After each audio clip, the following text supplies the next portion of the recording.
From the 21st chapter of Numbers. From Mount Hor, the Israelites set out by the way to the Red Sea to go around the land of Edom. But the people became impatient on the way. The people spoke against God and against Moses. "Why have you brought us up out of Egypt to die in the wilderness? For there is no food and no water, and we detest this miserable food." Then the Lord sent poisonous serpents among the people, and they bit the people, so that many Israelites died. The people came to Moses and said, "We have sinned by speaking against the Lord and against you. Pray to the Lord to take away the serpents from us." So Moses prayed for the people, and the Lord said to Moses, "Make a poisonous serpent and set it on a pole, and everyone who is bitten shall look at it and live." So Moses made a serpent of bronze and put it upon a pole, and whenever a serpent bit someone, that person would look at the serpent made of bronze and live. The word of the Lord. So probably many of you have seen the Indiana Jones movies, where Harrison Ford plays the adventurer Indiana Jones, who is absolutely fearless about pretty much everything except for snakes. So there's a running joke throughout the movies. Whenever a snake shows up, Indiana Jones goes, "I hate snakes. Why did it have to be snakes?" And me and Indiana Jones, we are like this on snakes. Because even though I have never been bitten by a snake, somehow for me, I don't want to hold the snake. I don't want to pet the snake. Even seeing the snake slither across in front of me just gives me the creeps, and I go, "Ooh!" I don't want the snake around. I don't want to be reminded if the snake is around. And so I can also fully relate to the ancient Israelites who told Moses, "Really, pray to the Lord. Tell him, take away the snakes. We're tired of the snakes." They were tired of the snakes. They were tired of being bitten. They were tired of the pain and the suffering. They were tired of being reminded in the presence of the snakes that they had done something that maybe they shouldn't have done. They were just tired of dealing with the snakes. So they asked Moses, "Pray to the Lord to take away the snakes." So Moses prayed to the Lord. And God heard. And God helped them. And God had mercy on them. But did you notice that God did not do what Moses and the people asked? He didn't actually take away the snakes. The snakes were apparently still there. And they were still biting people, because otherwise there would be no purpose in making the serpent of bronze, putting it on a pole, and having that be the antidote for when, not if, someone was bitten by a snake. That's not the way I would want the story to go. Sure, it's not the way the ancient Israelites wanted the story to go. I would much prefer, especially as we get near St. Patrick's Day, for the story to go more like the story of St. Patrick. You know, there's a story, there's a legend about Patrick when he was the missionary to Ireland. He went into Ireland and raised his hands like Moses parting the Red Sea, and apparently drove all the snakes out of Ireland. The snakes were gone. Now, archaeologists and historians tell us that there's really no evidence that there were ever snakes in Ireland, but it's a great story. And in any event, the snakes are gone. There are no snakes. But in this snake story, the snakes stay. God did not take away the snakes, at least not immediately. And God also did not immediately take away the suffering or the pain. And God did not promise that nobody else would ever be bitten. But God did offer hope. God did offer healing. And most importantly, God offered a way to endure the pain and suffering so that the people could keep on moving towards the promised land, which was, after all, the reason that they were wandering around in this desert full of snakes anyway. They were on a journey. They were going to a place that God had promised them, and God was going to make it possible for them to continue on to that place of promise that God had in mind for them. So the story, for us, kind of is a question. And this is the question. What is the snake in your life? What's the snake? What is it that really scares you? What is it that has hurt you or somebody you love very deeply? What is it that continues to infest your life sap your energy and attention, and maybe bite you when you least expect it. What's the snake? Whatever it is, if you're like me, and maybe like the ancient Israelites, you probably also have said in your prayers at some point, God, please take away the snake. Make it go away. I don't want to be bitten by it. I don't want to be reminded of it. I don't want it infesting my life and sapping my energy and my attention. Because after a while, it's really hard to keep dealing with the snakes. And you just want God to make the snake go away. You don't want it to still be there, or keep showing up, or bite you when you least expect it. And sometimes, we're probably tempted to think that if the snake does not go away, God somehow isn't listening, or God doesn't care. Why is this snake still infesting my life?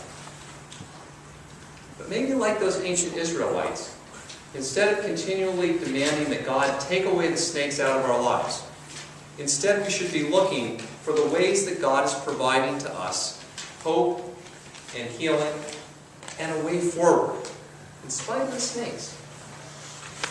That is, maybe like those ancient Israelites, the answer from God is not to simply magically take away all the snakes out of our lives so that everything is fine and we never have any problems.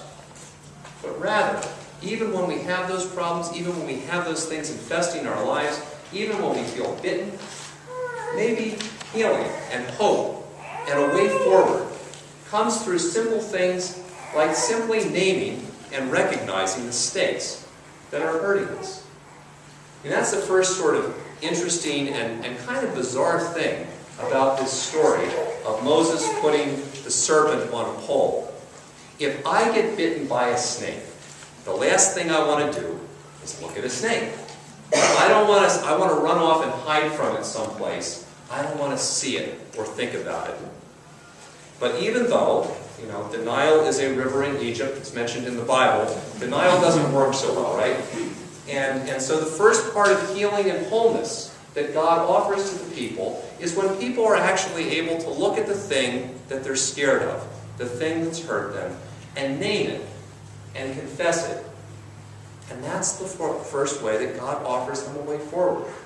The people interpreted the snakes as a sign of God's disfavor, as a sign of God's punishment. And by actually looking at the snake and saying, yep, there's the snake, it was a way of essentially confessing to God, yeah, I did something wrong, I got myself in a problem. And that was the sign of healing. God's forgiveness, God's help. God's promise that even when you're bitten by the snake, that's not going to be the end of you. That's what the snake was all about. It was about naming that, owning it. And sometimes that's the most important thing for us. So many people, when they have a really difficult situation in their life, they want to kind of go off and hide until they fix it themselves. And then they can come out and talk to other people and pretend it didn't happen. But from the very beginning, that's not the way God says it works for us. Name it, own it. And that's the first part of healing. And as they named it and as they owned it, they did it as a community. The people were called together to look at this serpent on the pole. They weren't told to go off to some retreat center someplace, some high mountain apart from everybody else and privately confess this. They were called to come together. And often God's healing and God's help, and the way that God gives us a way forward, is instead of trying to handle stuff just by ourselves, it happens when we deal with the snake bites in the community of faith that God gives us. And it's often the case, and I'm really glad for this here at Prince of Peace, that people have come here, or people who are here anyway, and said, I had this really terrible snake bite in my life. It was something physical, or emotional, or spiritual. And I was having difficulty with it, and it was this community through which God helped me to deal with it. And there's no magical thing, usually people say. It wasn't like somebody told me the exact Bible verse I needed to read for that. It was just that people were there for me. They sat with me. They cried with me. They held my hand. They invited me to dinner or coffee or something like that. And people were there. They were God. They were the physical sign of God's presence in my life of something that was not the snake. And that's what gave me help and healing and wholeness to move forward. And then, if you've got that help and healing, you can start to focus on something that is not the snake. And that ultimately was what God called people to do when they looked at the bronze serpent. You look at the snake, you're not going to die. So now what? Now you don't have to focus on the snakes anymore.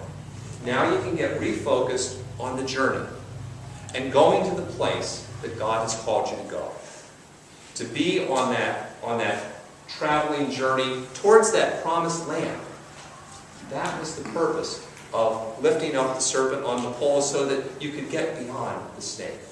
And that's why Jesus, I think, picks this up in the gospel reading.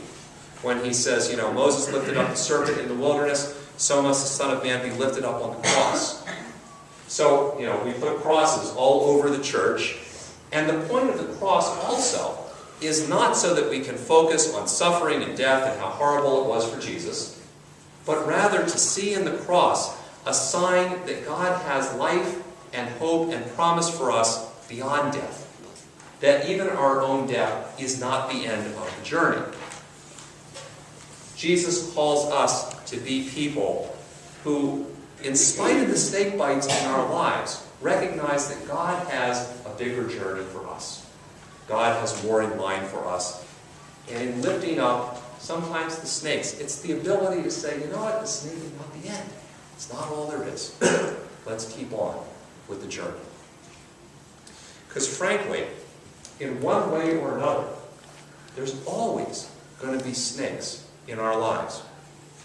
God never promised that there would not be snakes, and He doesn't promise to make them go away, at least not according to our schedule. But especially in Jesus, God promises us strength to endure all the snakes in our lives.